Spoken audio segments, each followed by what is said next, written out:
years in a pandemic. Aren't you excited that you're here to attend this graduation ceremony in person to mark your milestone? Faculty and parents, thank you for the amazing job you have done. It has never been easy to teach and raise children, and the challenges you have faced have been extraordinary. Just to remind you, Father's Day is coming up. Don't forget to thank your old man for giving you life. I don't know why you're laughing. Did I say something appropriate? Graduates, did you know that you are exceptional to have earned a degree from the UW Department of Asian Languages and Literature? Only 20% of Americans speak a second language other than English. Research has found that bilingual people have healthier brains, and those bilingual brains resist Alzheimer's better. You understand and value diversity far better than most. Well, let me point out the obvious. NYU got Taylor Swift as its commencement speaker. You got an old lady, me. A little publisher with no fame and no fortune. But today is about you. But still, this presentation wouldn't be complete if I don't share with you the most delicious part of my heritage. I was the oldest child of the third wife of a rich landlord's son in a tiny village in China. I thought I was the oldest until I discovered that I had 9 older siblings and 4 more younger than myself. So you're laughing now, it's good, because when I was growing up, it wasn't funny. I was ashamed and embarrassed. So you just got the first advice. Whatever misfortune you suffer, don't take it seriously, because whatever happened will pass. Now I will share with you 3 chapters that changed my life. First, how did I come to America? My mother left my father in China and moved us to Hong Kong when I was 5 years old. I grew to understand that my path was to leave Hong Kong and come to America. I fought my mother and stepfather for permission to leave by starting a Cold War at home, not speaking to them for 6 months. Then I negotiated. Mom, if you support me the first year, I will be on my own after that. They finally relented. You may think I was bold, but I was just determined. Please remember, roadblocks are rarely permanent. Sometimes they simply mean, not now, or the time is not right, or give me more information, or work harder to convince the opposition. Rejections, I have received thousands, may merely be telling you not yet, which doesn't mean never. Don't take roadblocks or rejections personally. Once a mediocre student in Hong Kong, I was transformed into a hard-working student eager to succeed in America. When I transferred to the UW in my sophomore year, any transfer student here? Yeah. I quickly realized that I could graduate in 3 years as I took extra classes every quarter. Then I received a scholarship in my junior and senior years, so instead of rushing to graduate, I decided to try journalism classes. My journalism professor asked us to volunteer for the UW Daily. You still read the Daily? Good. I did and was quickly hired as a reporter covering campus news and arts and entertainment. My visibility at the Daily opened doors for me. The East Asia librarian, Cao Lo, called and offered me a research assistant job on the history of Chinese newspaper in America. Still, the idea of launching my own newspaper didn't come for another 8 years after I left UW. This brings me to the second life-changing chapter in my story. Just because you have never studied or worked in a field doesn't mean you can't do the job. After graduation, the late Dr. Isabella Yan, head of the UW Chinese department, called me to apply for a Seattle Public School bilingual programs manager/teacher job. I was neither her student nor in her department. But I didn't say to Dr. Yan, wait, I'm not trained to be a teacher. I don't know anything about the American school system. Why? I beat other experienced teachers and got the job as a social study teacher for immigrants and mostly Chinese and Filipino at a junior high school was due to my ability to adapt and create. Guess what I had to teach? U.S. history and Washington State history. I had lived in Washington State for only 3 years by then. In this role, I witnessed how challenging it is for limited English-speaking parents and students to navigate their life in the American society. What if people said, your dream is crazy? After I gave birth to 2 children and went back to school for a master's degree in communications, I woke up one day and said, wow, this is it. I had connected all the dots by starting the first Chinese newspaper in the Pacific Northwest since 1927. But be prepared that you will have many, many naysayers in your life. Most people said the same message. You are crazy. You will fail. My parents warned, don't you need to ask permission from the US government? No, they were really afraid at that time. Manage your fears and take the risk. The rewards will always be better than with the safe bets or doing nothing. Some said, hey, your timing is bad, your kids are too young. Would they say that to a man? A few even said, why not think of something big, something you can make more money? Don't let others tell you what success is. Define success on your own terms. Many are concerned with what other people think of them. You know, if you don't worry about what others think of you, you will achieve far more and be a lot happier. None of what people said had affected me because I didn't see obstacles. I saw opportunity. I didn't give up and I didn't change course for anyone else. Now you see what my husband has been putting up with me all these years.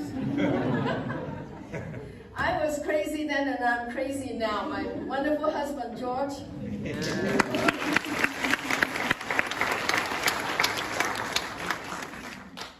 How can you win your detractors over? I never confronted them with, hey, you're wrong, I'm right.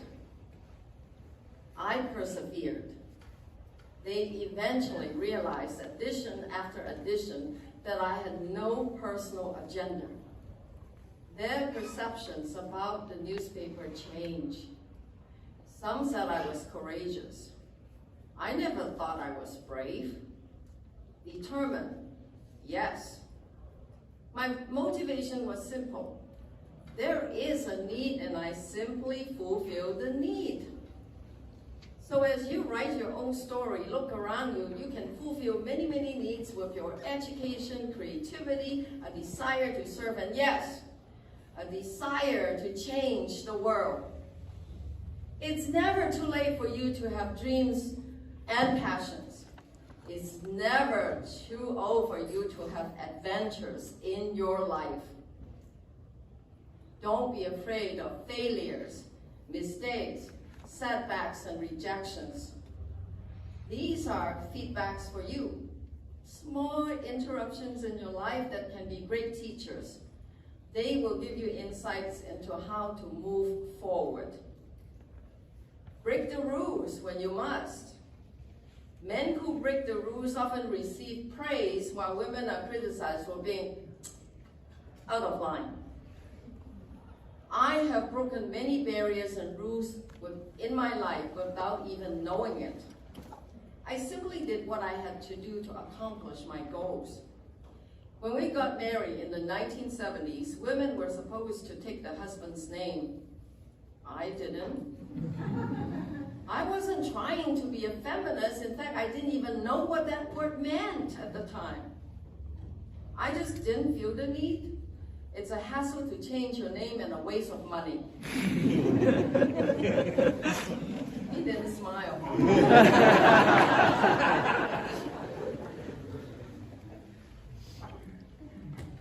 When Taiwan's President Ma Ying-jeou was in Seattle, reporters were told, no cameras allowed for security reasons. The fact was, they didn't want to anger China as President Ma was supposed to pass through, not make an event of being in Seattle.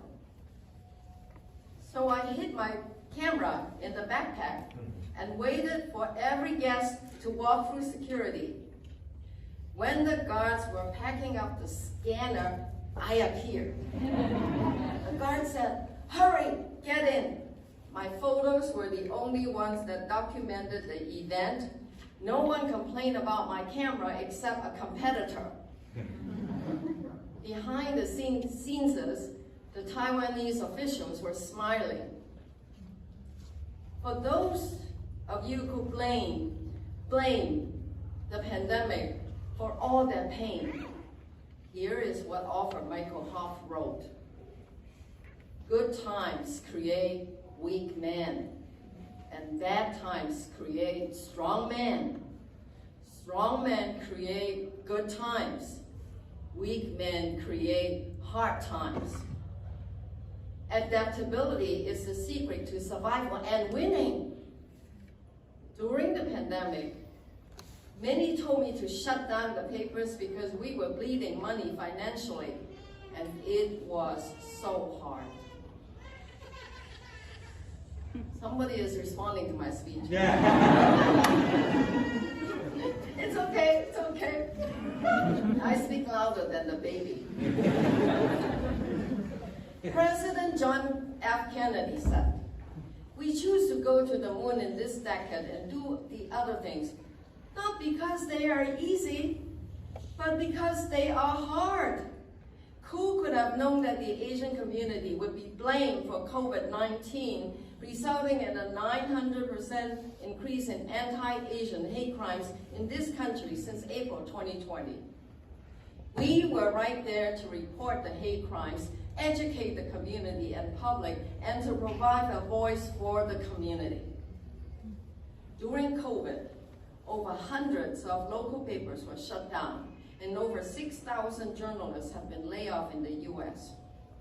We lost 50% of our business just in 2 months in 2020.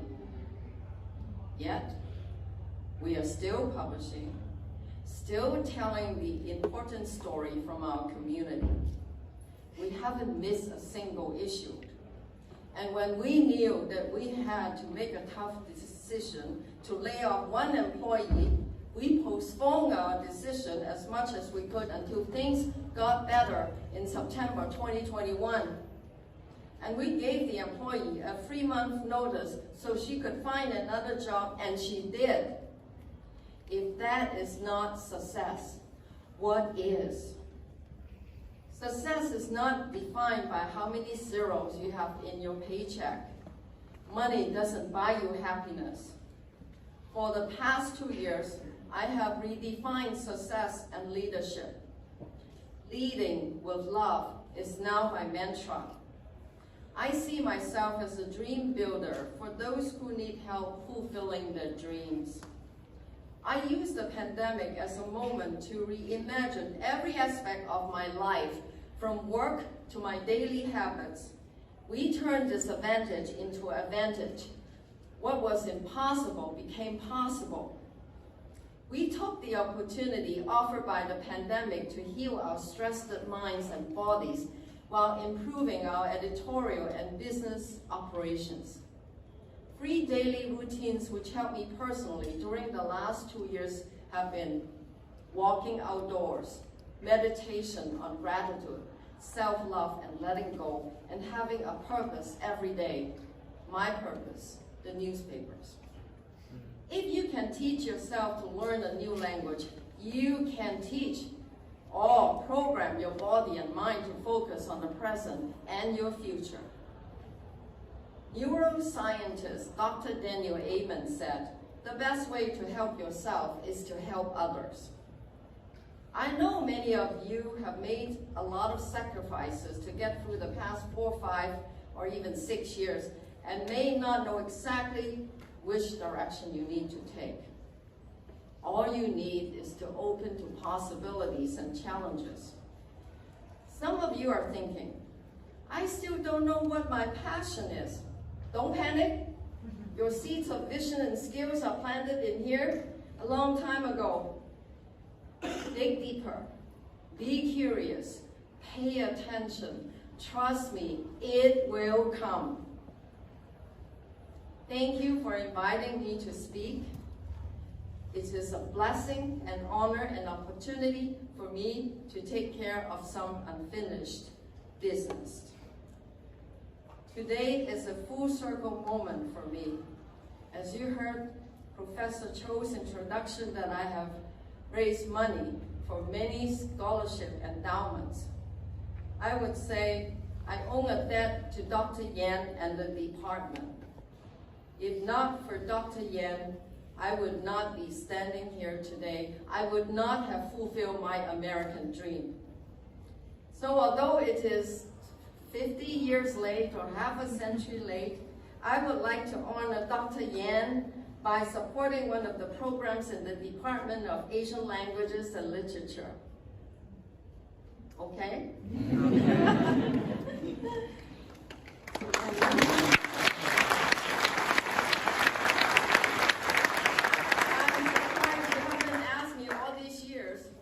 So I may suggest it today. So can we work out the details later?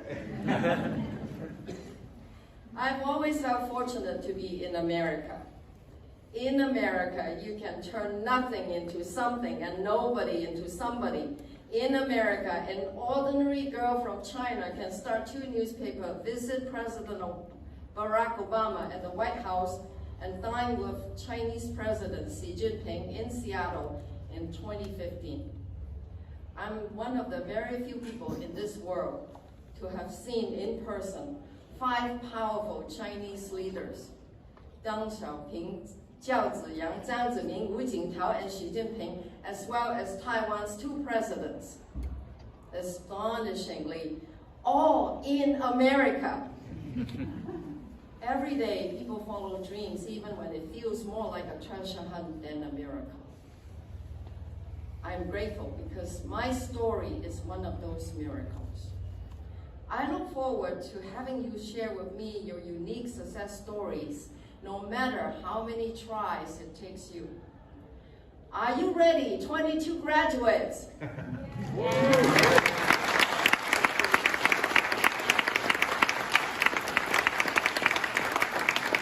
It's time to write your own miraculous story. I'd like all the graduates to stand now. All the graduates, please stand up. Raise one of your hands and say, as loud as you can, go! Go!